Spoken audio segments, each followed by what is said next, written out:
Hey, yo, what's good with it, y'all? It's your boy, Mistah Wilson, and you are now tuned in to WilsonBlock100 Radio.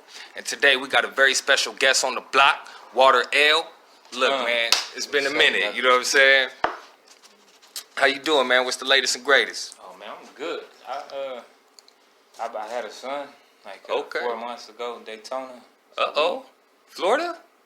Daytona, that's his name. It's okay, nice. The cars after the races. Right, let's go. Yeah. Oh, man, so, man, you got a, new addition to the family. You know what I'm saying? It's been a real minute since we seen you, man. You know, we connected a few years back, and, we've been talking about doing this interview for years. Yeah. You know what I'm saying? Essentially, it's been about 5 years. Yeah, it's going on. I know it was 2015 for sure. You know what I'm saying? That we saw you out there, pushing, pure water, and you know what I'm saying, you just really had the drive back then. It was my boy Dom that came to me like, yo, man, I just got this DVD from this comedian. He was over there, pushing his DVD. Yeah. And I was like, man, throw that in. Let me see. I said, I'll be the judge of that. He said, he funny. I said, I'll be the judge of that. Yeah. But I threw it in there, and I was really, impressed by it. You know what I'm saying? Like I was listening to it, and I found myself having to hold on, let me watch this. What are you doing? Talking about, man. Yeah. So real quick, for our audience listening, can you just give us a quick background on yourself? Yeah. My background is like literally, I would say those days, like that was a part of my background. I took pure water, I took it to the streets and got out 6,000 units of pure water. Where I saw you and your peoples at, in front of the Jays, right, the jungles. Yeah. I used to be in front of that Dollar Tree. Right, you already know, you know what I'm saying? We'd be in front of that Dollar Tree all the time. And, yes, sir. I think that was probably a part of my most driven work ethic background. Right. But then I started out there in the Bay Area. Okay. Where I was doing comedy shows there, and it didn't take long for me to meet D-Shot, E40's brother. Yeah. From the clip, and he thought I was funny, and I had to continuously bug him for opportunity. You know what I mean? Yeah. But he set you some stuff up in the Bay?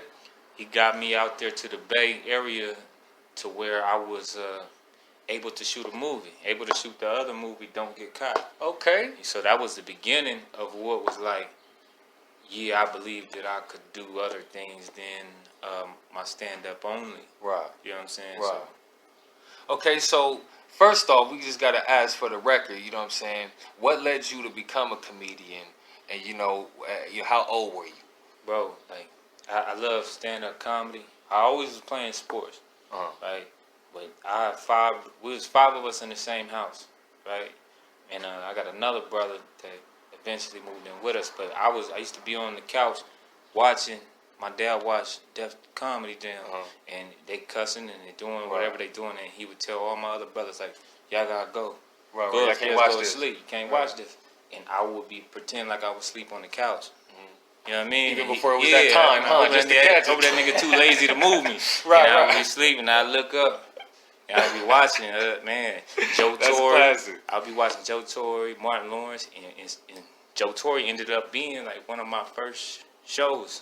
One of my first significant shows. I still like the video. Joe Torre, we talking about the Dodgers? Poetic Justice. Joe Torre, Guy Torre's brother. Okay, yeah, man. He's Q Dog. They had a comedy show. Him, Nate Jackson. Okay. I don't know if Nate was there, but I know Nate's a Q. But Pierre, there's a comic named Pierre. Okay. He's on a comedy show. Nice. From the same city. Yeah, that was when I really started wanting to do it in junior college too. I took a public speaking class. Nice. And no matter what, you got to do a certain amount of speeches, and no matter what they was about, me, something else outside of myself, I always felt like I had to make that shit funny. Right.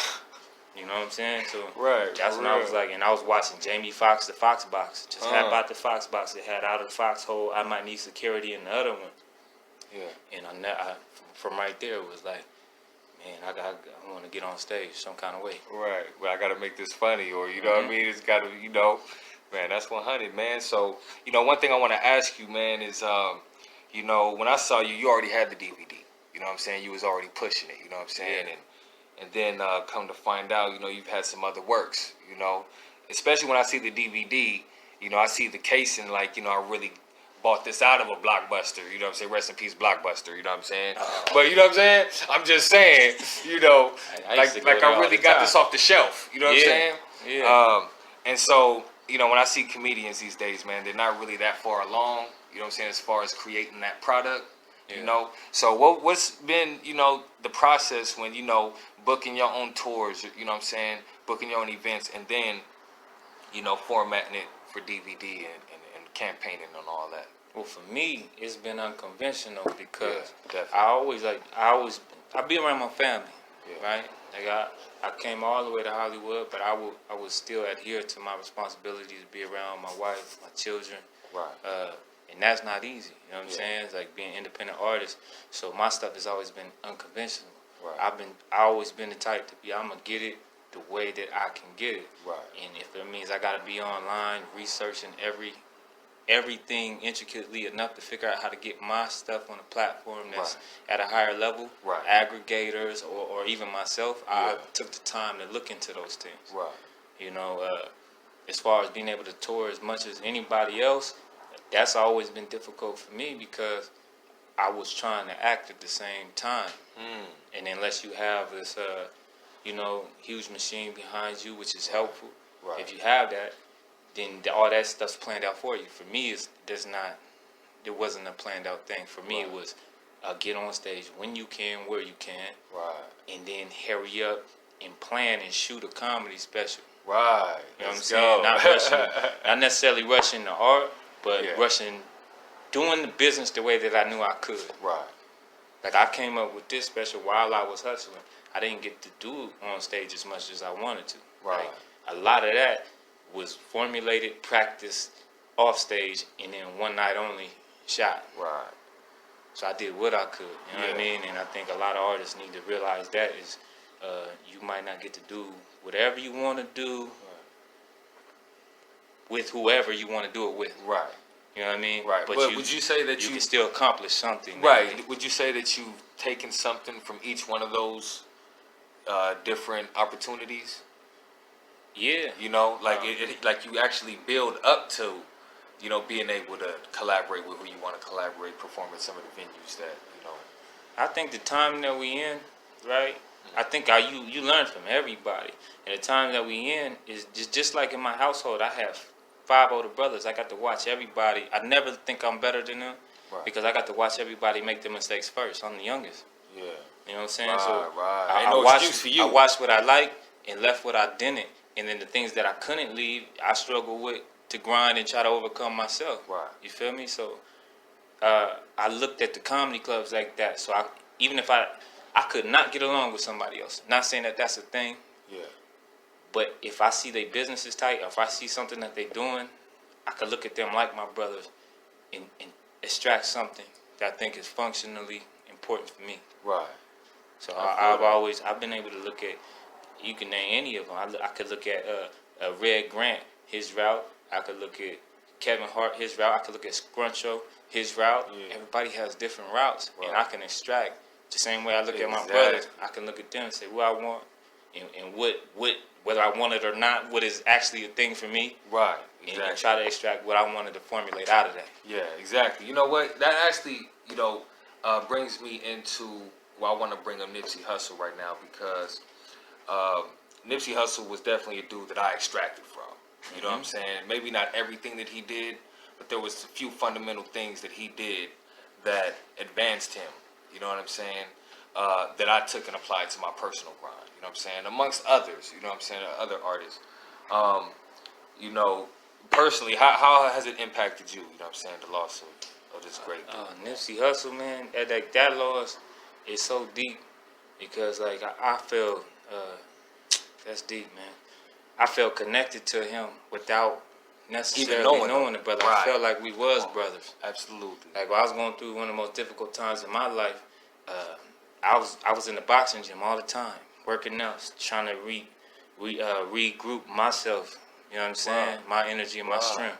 And when I'm walking out the gym right over there on Santa Monica, I see him at the gas station. Oh, what? He's pumping his tank. But you know what I mean? Like we make eye contact. We're looking at each other, and it felt like two strong soldiers feeling each other out for a second, and just, you know, whatever it was. I took it like that. Like, nigga, keep doing what you doing. Right, y'all see each other. Yeah, you strong, I'm strong. I ain't got to know you, I feel you. Right, exactly. You know, and I just kept walking. But that was the energy I took from him. Yeah. And then I looked into him further. You know, I felt like I was sleeping on him through his career. And I feel like that about people, feel like that about me. Yeah. You know what I'm saying? Or as far as like sleeping on me, I felt the same. Yeah. And I looked more into him. And it was crazy. When he passed away, oh man. You know, I mean, it's, you know, now when I do LA interviews, it's a topic of discussion now. You know what I mean? And it has, you know, but you know, I don't want to spend too much time on it. You know what I'm saying? Rest in peace, Nipsey Hussle. You know what I'm saying? Yeah, Rest in peace, Nipsey Hussle. But like when they say the marathon continues, his energy and every negative conversation around his energy is not important. Right. Exactly. It's a distraction to the thriving and existence of what's important about his energy. Exactly. When I see something negative, I wish I just had that's like some kind of magical silencer when I can just shrink it and say, and you know how you swipe shit on your phone? I swipe that dumb shit out the way, because that nigga is important and relevant to right now. Just like that, man. There was something I see on the internet, dude. Was like, look, man, y'all blogs. You know what I'm saying? Yeah, we know we just lost Nipsey Hussle, but y'all check yourself before y'all get to, you know what I'm saying? So, you know, even me as a blogger, you know what I'm saying? I just did me a nice, simple, you know, rest in peace article and left it at that. I mean, I didn't write much. I didn't write anything at all. You know what I'm saying? But just to acknowledge that we recognized who he was. And now he's been dominating WilsonBlock100 charts. I mean, you know, out of nowhere, all his old stuff is at the top of the charts right now. Yeah, so as they should be, as they should be, and probably should have been. Yeah, absolutely. I felt that too. Like I felt like, you know, even when I first saw him, he was always the one. You know what I'm saying? Like after Nipsey Hussle, man, it really changed a lot. Like I don't even see the game the same no more. Like that was really the last big artist that I really was paying attention to. Yeah, when I was when I heard he got shot, I was with my family trying to have a positive day on the way to the beach, and it did not, because I felt like he was such a strong leader. I couldn't get sad right then and there.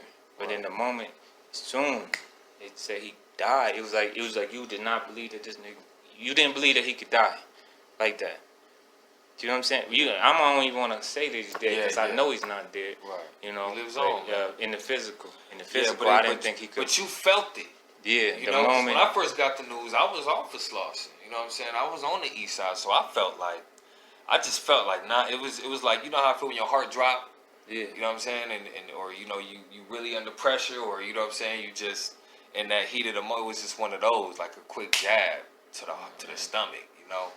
And I'm telling you, man, he really meant something to the black community at large, and by losing him is a serious indicator. You know what I'm saying, at the times, you know what I'm saying? So, you know, I just want to put that out there and really talk about that, because we can't really not talk about that these days. It's you know deep, what I'm saying? bro. It's deep. He like I said, that's one of the things that in the interviews, like you feel like, yeah, it's important. I want to talk about it, but it's so deep that it's spiritual. Like absolutely. Once you get into conversating about it, it's like, man, like you remember how important he is to you. Absolutely. Or to people. Like, I think he was important to existence. Absolutely. And still is to this day. Yeah. Absolutely. But yeah, man, we're going to move forward. You know what I'm saying? Yeah. You know, I really want to, you know, talk about some current upcoming projects you got, you know what I'm saying? Because the grind don't stop. You feel me? And, you know, let's talk about, you know what I'm saying, what the latest and greatest is. The latest and greatest, there was this movie, Don't Get Caught. Mike Epps on it. Brian Hooks, Linnell, E40, D-Shot, Snoop Dogg, you know what I mean? Last but not least, Elisa Neal. It was a lot, and I was in this movie. It was funny. But there's another one coming called 16 Bars. It's a rap movie. And I ain't going to say I'm the star of the movie, because I'm not. But I had the privilege to play myself I play Water L, the comedian, Okay. in the movie, which I get to, Oh, you get to play yourself. Okay, that's yeah, and I host the rap battles. Okay, yeah. So E40's in that joint. Let's go. You ever seen the movie Blow? Oh, yeah, about the cocaine down in Miami. Yeah, the actual brother, Boston George, George Jung, he's in the movie. Okay. So he's in the movie. When he got out, which is crazy, when he got out of the prison, first place he came was my comedy show at Vacaville Theater. Okay. So like doing a crazy amount of time, and you get out, and the first place you go on the Come outing, see you. Yeah, that's came big. to see my show. Wow. Met him. He said he reminded me of my old friend Richard Pryor. So that like, it was some moments in there like in that new movie. You know, Don't get caught. When did this come out? that movie came out like a year and a half ago. Okay, so But that was in it's still new. But it was Look at yeah. E40 out here. It's still new and released, but they put a lot of time to get that movie. It's unreleased still? It's out right Oh, now. okay, You can yeah. watch both of these on Amazon Prime, and you can watch this one on an app called Tubi for free if you don't mind watching commercials, which is it's not too bad. I've watched Tubi, got a lot of old school funny movies on it, and some new stuff. Right. You know. Okay, and then I know you got like working with some apparel these days. You know what I'm saying? Yeah. Well, I'm doing this thing. You know, like I said, when I talk about doing what you can, I think it's important. Like it's called resilient mind. It's all about people. See, when you see like the ice cream truck, to me, this is somebody trying to figure out how to make money by any means necessary. Right. It's somebody who I gotta work. I gotta be okay. It's a lot of stuff like that. Mechanics, motorcycles. But the gist of this is that people could buy them. People can purchase them for other people. You know, and I can go give them to other people who are out there in the streets and we're trying to get their mind to get back to, hey, you gotta make money. Yeah. You know Right. what I'm saying? So let me do something, and if you don't take that, because he who got an ear, let him listen. Right. Not Absolutely. everybody gonna listen. Right. So at least I can put some clothes on you, and people could help me do that, and hopefully as my career grows, this grows with it. Absolutely. You know what I'm saying? I don't have just millions and millions of dollars just to throw this on everybody's back, Right. but I know that if I grow, people are more susceptible to help me. Absolutely. And I send them a picture of the person they help. Right. Conversation about them, where they used to work, what they want to do if they had the opportunity to work. Right. Absolutely. You know, but it's for everybody. It's not just. Yeah, you know, it's always good when you're able to pay it forward. If you create a business model that automatically is paying it forward, you know what I'm saying? Yeah. And it's helping more than just, you know, your pockets. You know, what's the sole incentive for going into business today? Either to monopolize an industry or to gain profits, right? Yeah. But you know, very seldom do we see people that really put, you know, their all into something that isn't about the money, can make a lot of money, but still, you know, commits that to the cause that they're trying to achieve. You know what I'm saying? So, you know, I applaud that. You know what I'm saying? I'm gonna have to swing back through and cop one. You know what I'm saying? Just because it's only right. Yeah. Appreciate it. Yeah, let's talk. Right. Yeah, you feel me? Let's talk about your experiences touring, okay? Because I know you've done some tours up in Washington, right? Or some showcases. Yeah, when independent, unless you get tied to a huge tour, you know, like Booking agency. yeah, like a booking agency or a huge tour, you kind of go get it yourself. Right. You know, you kind of like I was spending a lot of time waiting on this movie to come out and this one to be done, and the fact that this day and age, everything could be put on Instagram. Everything could be, you know what I mean? Somebody could take instant. it could be the best version of you, the worst version of you, the drunk version of you, the angry version of you, and all these other things. So I knew that I would have to do a one night only like this to get a good quality project that ain't been overexerted on everybody's platform, even the comedy clubs, which I still happy to work in them. Yeah. You know, anytime you can, but I spent a lot of time here waiting on these before I could go do the next. Yeah. Because this was hard. It was hard to do. Really? Yeah. Well, I mean, what was it like putting it together? I had to practice it's about 45 minutes, but I did about an hour on stage. Right? I had to practice my stuff without people around. know what I'm saying? So, like, I got to do, like, 10, 15 minutes in town, and that's what I would go up and do. My 10, 15, whatever they would cut you off, fat, or let you rock a little more, you know? And then everything else had to be that night. Because I felt like, hey, this is the only way I'm going to be able to get my special this way. Right. So, you know. So, you know, personally, what's your, what do you prefer, like, between, acting and doing, like, stand-up comedy? I like both. But the one thing I like the most about stand-up is it's the freest form of expression in the world. Right. So right now, it's the freest form of expression in the world. You know what I'm saying? And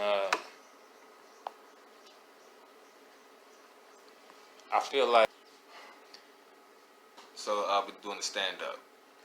Stand-up is the freest, unless you wrote the entire script. Right. Stand-up is the freest form of expression. I've done, I don't want to say a lot, but I've done things. This movie is the first movie where they just let me be funny.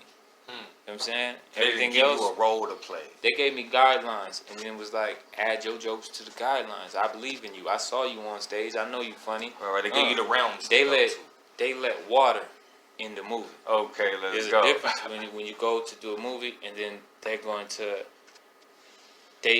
For Eddie Murphy or somebody like that that's highly respected or regarded, they feel like give him that, let him do that. He can make it better. Right. But for you, they're gonna let you do what you do, they might tell you stick to the words only.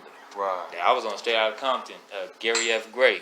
I was trying to add stuff with Dr. Dre's character. Yeah. I thought it was funny, and then Gary F. Gray was like, "You remember your lines?" You trying to put it back in your place. It ain't no disrespect. It's at that level, and I'm not disrespect. This is the highest level independent work. Yeah. But at that level, sometimes,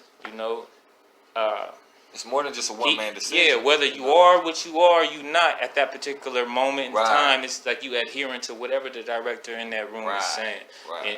And D-Shot let me be me, but he's came to my comedy set. Okay. You know what I'm saying? So it's just a different. They let you do different things that let you shine through. You know now, what I mean? Do you notice any changes? But no, that was a blessing though. Let me get that no clear. doubt, no doubt. I still get royalties from that. Right. So however that conversation was, it was still worth. It's paid some bills. You feel me?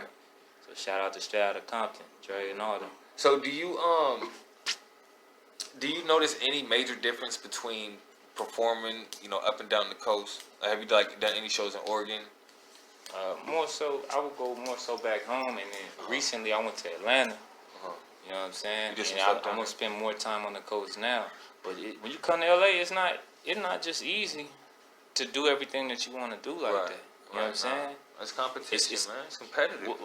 Whether you care about the competition, it's people that own the stage, and then there's people that own the night of the show. Right. There's people that own the building. There's people that own the night of the show. There's people that are promoting that night, that show.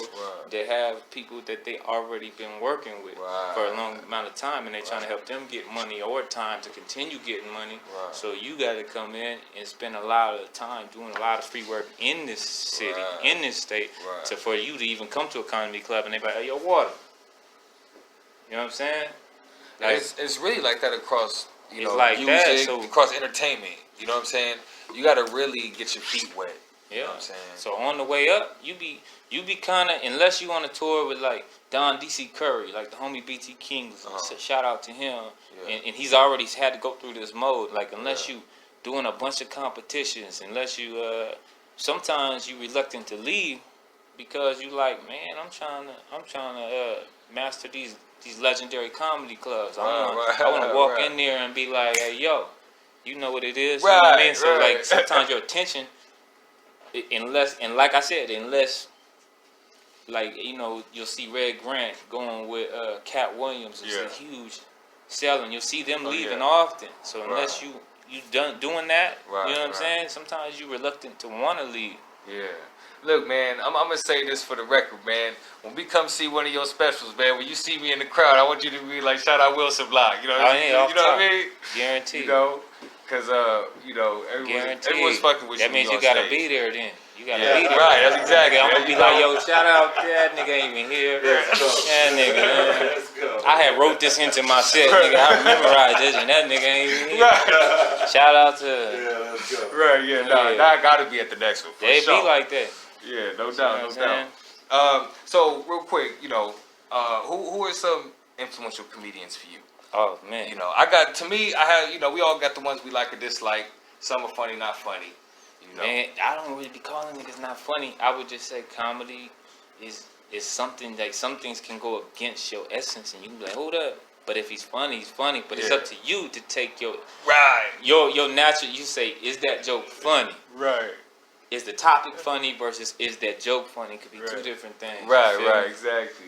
You know what I'm saying? But I'll be finding myself really at comedy clubs like it was funny then it wasn't funny. You know what I'm saying? Or it wasn't funny. I know some jokes ain't funny and some jokes ain't said funny. Right, exactly. But sometimes they just need. Man, it could be anything. Sometimes it just need a different rhythm. Exactly. You be like, whoa, there's a billion things Chris Tucker could say that a billion people can't say. Right. But when he say it, it's funny. Right. You know what I'm saying? Now, how do you step into yours? Like, how do you find your rhythm? You know what I'm saying, when you're on stage? For me, I think it's, I don't want to say it like that, huh? For me, it's after the first joke. My rhythm or my voice. The icebreaker. It's that first one where I get a big laugh, whatever kind of nervousness or whatever else was there, get off. It's like that.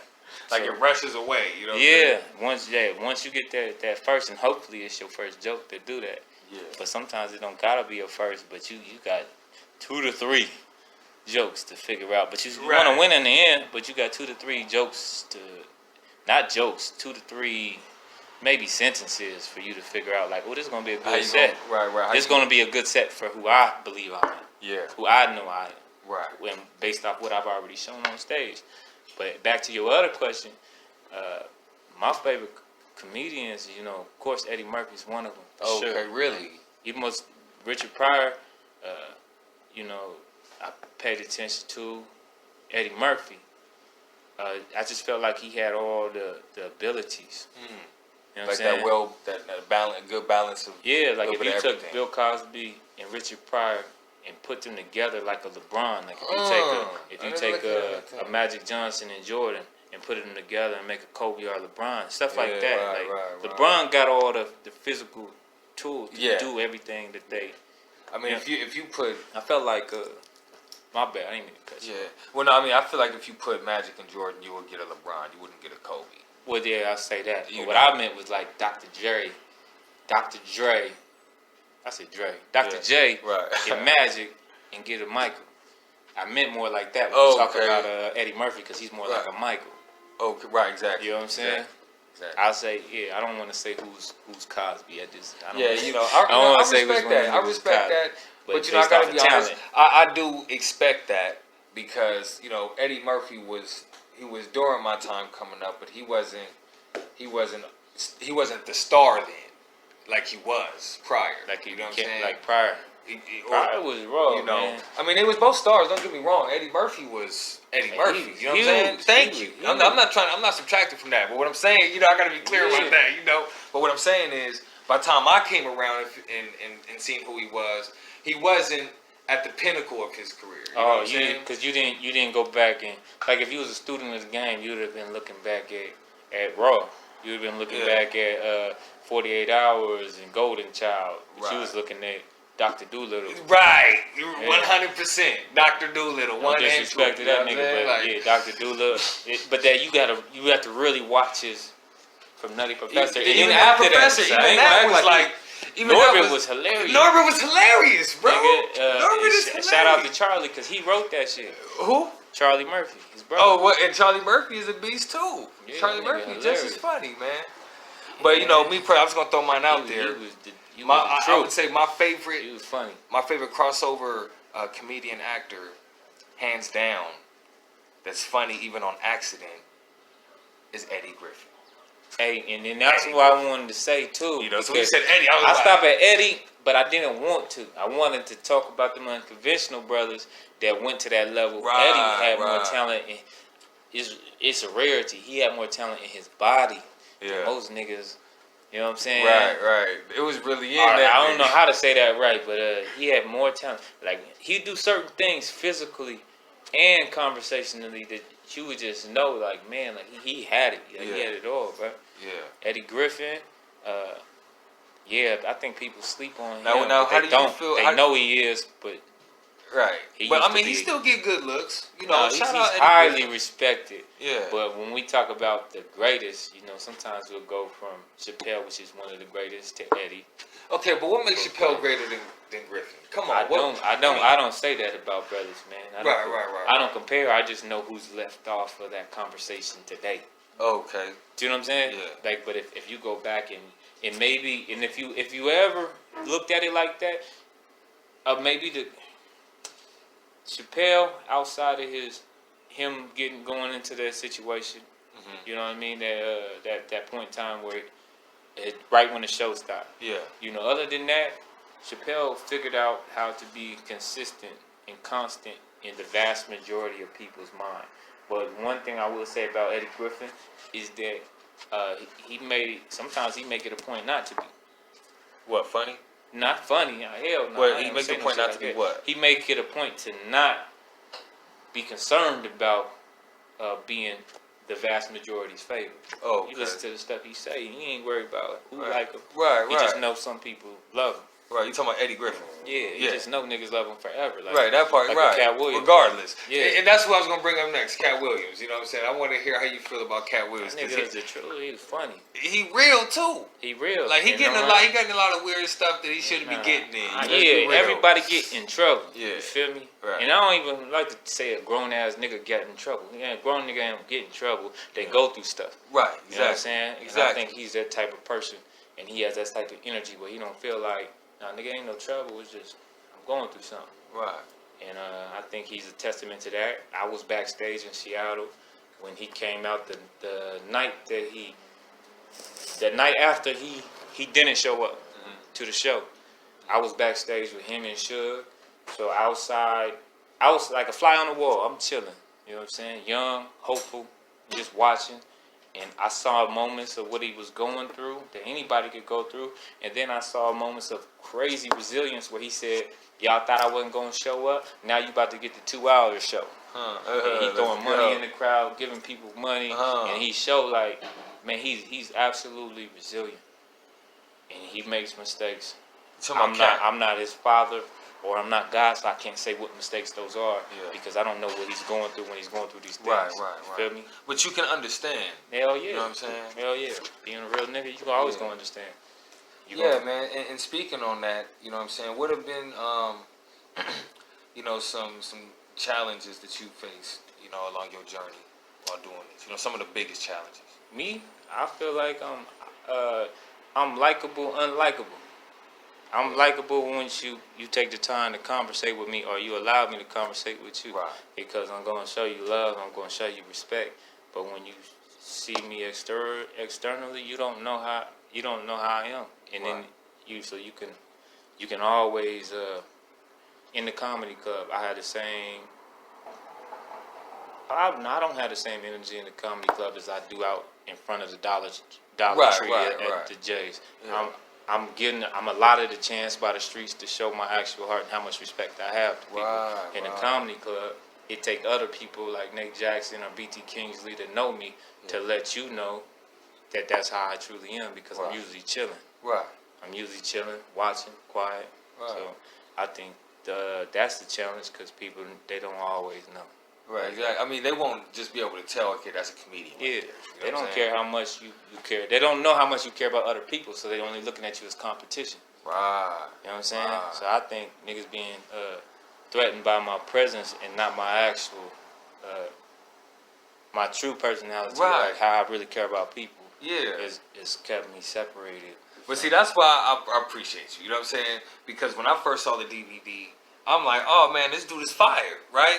But I'm like, man, I'm going to try to reach back out, and he not even going to respond, because, you know what I'm saying, he already doing tours up in, you know what I'm saying? So, you know, the fact that you know, followed back through, you know what I'm saying, man, everything, you know. And I've had some people, even for me, that were like, oh, man, I didn't even expect you to return my call, or I didn't even expect you to respond to my email. But you don't never know how much another person needs you as much as you need them. That part. And people that you know what I mean, they get to the money or they get to fame and think the fame is the same as money, or they think that respect is affected by both when it shouldn't be. Right. You know, but someone who's been grinding and then they know the worst, they know the got bills to pay.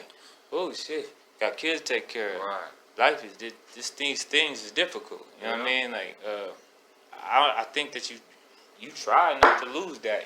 You know what I mean? You try not to lose it. Exactly. I don't even think it shouldn't be that hard, but I don't want to disrespect any of my brothers that look like they have lost that. Yeah. Because I know that for a variety of people, they have that. You know what I'm saying? Like, you might look at somebody and be like, that nigga entertainer, he rude now. Right. But it might be... He might got to find himself again. He might have, he might find himself again, but he still might be holding down like 20 people. Right, that part. You know what I'm saying? He still might have kept himself for 20 people and then lost himself for the vast majority of the people that, you know, that he see from day to day because maybe he don't trust people or whatever. Right. And so, you know, what have been some more of the rewarding things? You know what I'm saying? Like, I know earlier when we talked, you mentioned, you know, you just had a new addition to the family. Oh, yeah, that's been the best. You know, that part. You know what I'm saying? That's been the best. My daughter, she the best. And for dudes out there, you know, you go ahead and express just how fulfilling it is to be a father. You know what I'm saying? Because, you know, me, I don't have a daughter or a son or nothing, but I was still a kid. You know what I'm saying? Yeah. So I can still feel that energy. You know what I'm saying? It's I don't like this. I don't want to use the word scary. It's the most important thing for you, but because you want to make it, you know, not for yourself, but you want to stabilize yourself to be able to take care of them more. Right. It's beautiful because it gives you more energy than you ever had before because you can't sleep as much as you want to. Right. You know what I'm saying? Right. So they're huge motivation.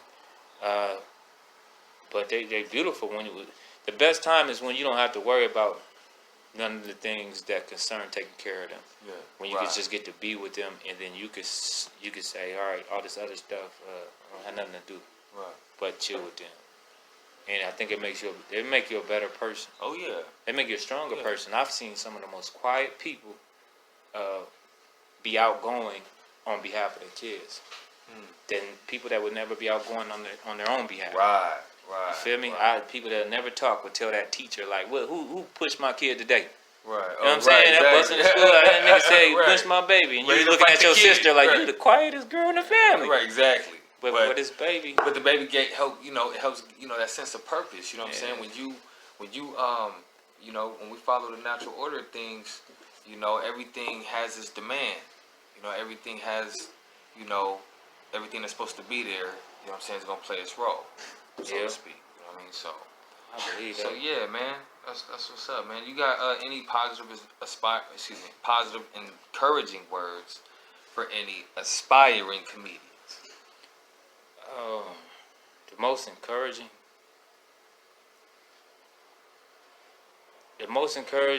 thing I could say to another comedian is to navigate no matter what. No matter what's allotted to you, what's shown to you by your peers, how you see your peers flourishing, how you see your peers doing all right. Right.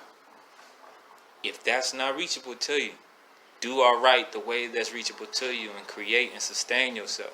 Yeah. Like, don't try to stay busy, but if you're not as busy as them, figure out what other ways that you could be busy. Right, exactly. Sustain yourself. Everybody's story is not the same. So when you watch them, be thankful of whatever their blessing is, whatever's letting you believe, like, oh, funny is something that people could do to be okay. Yeah. Or funny is something that people could do to be happy. Yeah. Whatever it is, just navigate no matter what. You know what I'm saying? You ever seen people walking into a wall and boom, but then all they got to do is, Right, exactly. Expect a lot of this. Right. But navigate. You know how easy you can take the wrong lane on the freeway? And next thing you know, you way over. Yeah, how irritating it is to miss your exit. Right. You have to go to the next exit and then come back around to this one. Right. And then, but is it possible? Yeah. Every time you miss your exit, you know for a fact it's possible to go to your next exit. Exactly. Get off and then figure out what you need to do to get back to handle your business. Right. Yeah. Right. So that's the best thing I think. No doubt, man. Well, you know, Water L, it's been great. You know what I'm saying? Hey, man. Hey, thank you, brother, for this exclusive interview with the Wilson Block. You got any shout outs you want to drop? Oh man, shout out to my wife, Danita, her mama. Shout out to my daughter, Bella Love, my son, Daytona. Shout out to my mother, family, father, everybody. Shout out to Nipsey Hussle's family. Man, shout out to everybody in Nickerson Gardens. Shout out to the Jays. Shout out to Big Tone, JJ, people that let me come promote in their neighborhood, knowing I ain't grow up there like that. Man. Thank you. Shout out to Tacoma, Washington, my east side Tacoma, Hilltop Tacoma, my upbringing that allowed me to even go through these neighborhoods and feel comfortable enough to exist. Shout out to God, you know, all that. Amen. Well, you know what I'm saying, Water L, man, or right, Water L. It's been real, you know what I'm saying, until next time, we out. Man, thank you.